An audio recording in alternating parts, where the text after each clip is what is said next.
I'm a 68-year-old physician. I retired from active internal medicine private practice in 2017 so that I could spend more time working with humanitarian emergency response programs. It's been a special interest of mine for years. I've been doing overseas volunteer medical work since 2006. And now in the last year and a half, I've gotten to go overseas 6 times working for 3 different NGOs, but primarily Medical Teams International. I've worked for Medical Teams International out of Portland, Oregon since 2008, serving with them 4 or 5 times in Uganda in refugee camp settings. Uganda is kind of the magnet for refugees from Sudan, Congo, and other war-torn areas of East Africa. And then for the last year, I've worked in Bangladesh on 3 occasions in the refugee situation there. So it's probably the organization that I share most values with, and I like what they have done around the world to help refugees.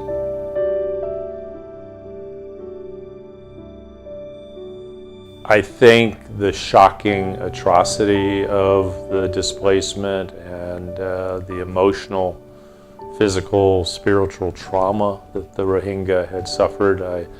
In my presentation, I showed the picture of the young girl holding the crayon drawing of her life as it ended in Myanmar with burning of her village and slaughtering of her neighbors. To me, that one picture sums up the suffering that I saw, and to be a part of not one organization, but a concerted worldwide effort to ease their transition, ease their pain, even though that was very difficult, was very important to me. So I think the suffering of the people is the predominant emotion I have when I think about what's going on there.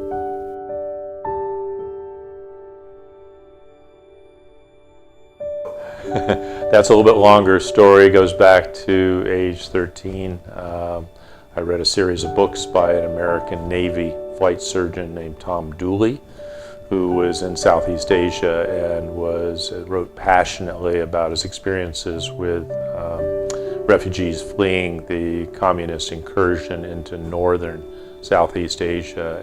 And for whatever reason, it captivated me and thought that's the best thing anybody could do with medicine would be to take care of people who had no health care and were displaced.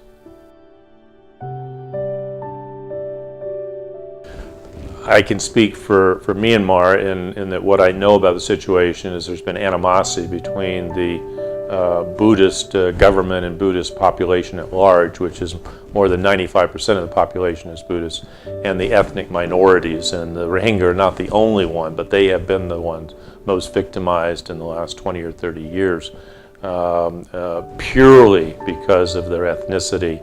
Their skin color is slightly different, and their religion is quite different. And people find it almost unbelievable to think that Buddhists can be responsible for the suffering that we see. But unfortunately, nationalist Buddhism does have a history in South Asia long before this episode, where they showed intolerance of ethnic minorities, showing that no religion has a monopoly on goodness, and this is a small, not representative population of Buddhists that is abhorrent to most of the world's Buddhists. When they hear about this, they are shocked and they disown this particular faction of the way Buddhism is practiced.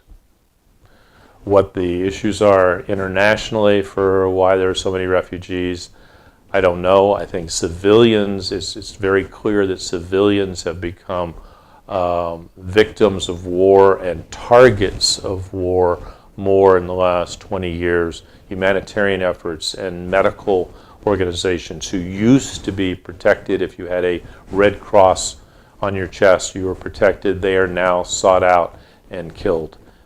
Syria has many, many examples of that, and that sows fear and distrust. So many people are leaving war-torn areas as civilians. They have no stake in the war because their own personal safety is so threatened, and they can't get the health care they need if they are injured.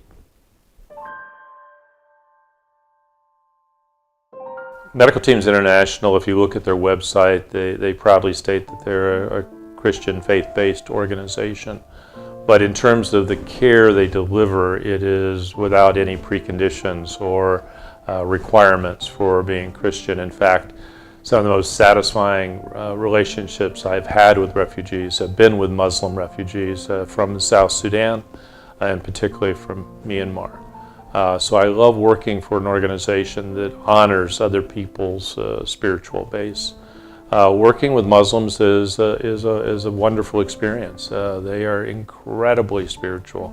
I mean, they take their religion seriously. They pray 5 times a day, and the Islamic community within the camps is a major force for spiritual support. There are safe houses and safe spaces for children, for women, much as we would provide if it was us. And I think that's the thing, is try to put myself in their position, and I think Islam provides for them a great source of comfort and caring for your neighbor, and we will get through this, and better times are ahead, either on this earth or afterward. So many of the values that they shared were very familiar to me. When they celebrated an enormous festival, a Muslim festival of Eid, E-I-D, in August, it all came back. I asked, well, what's the origin of this festival? And it has to do with the story of Abraham, who was willing to sacrifice his son at what he thought was God's request. And when he got ready to do so, God interceded and said, no, you don't really have to do this, but it'd be nice if you sacrificed an animal.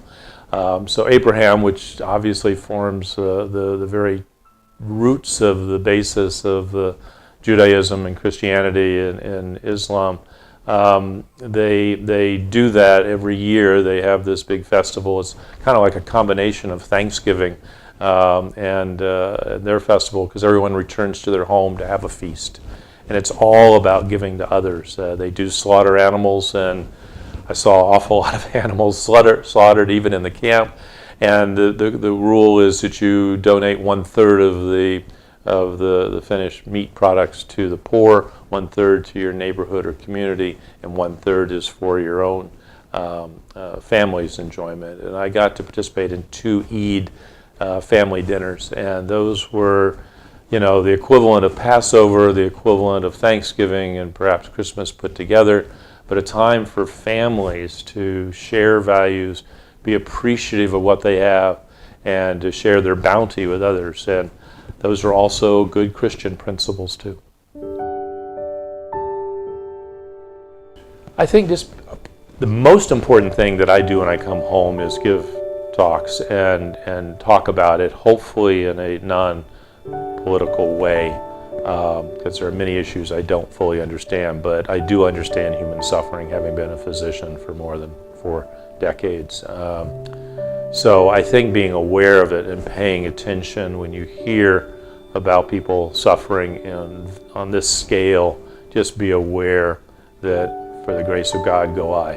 It could have happened, maybe not necessarily here, but for people born around the world who aren't fortunate enough to grow up as Americans. It's a real fact of life. There have never been more refugees on earth at one time than there are now. More than 60 million people live displaced from their homes, their villages, their towns, their families. Everything that is common and everything that is familiar and comfortable has been removed from them, and they literally are at the mercy of other people. Well, I was struck at the meeting where I was asked to talk about the situation in Bangladesh at the Rotary Club, and just the preamble to my speaking was a club meeting where they were honoring International Polio Day, and Rotary's been fabulous in circulating, distributing polio vaccine around the world. That is their major international drive, and I totally support it. And then they also went from that to a mention of domestic violence and the Women's Crisis Support Team efforts locally. And both issues, sexual and gender-based violence and the issue of healthcare, particularly vaccinations, were daily events I dealt with in Bangladesh on the 3 times I was privileged to work there in the last year. So it brought home to me that issues that make people go, why should we even care what's going on in Bangladesh? And I think because the issues we do see here, we do discuss, health care for the vulnerable, crisis support for vulnerable women who have been victimized. These are important issues here. I just either fortunately or unfortunately have gotten to see those play out on a much grander scale, much greater tragedy in refugee camps. So we do share common problems, common interests, and common needs.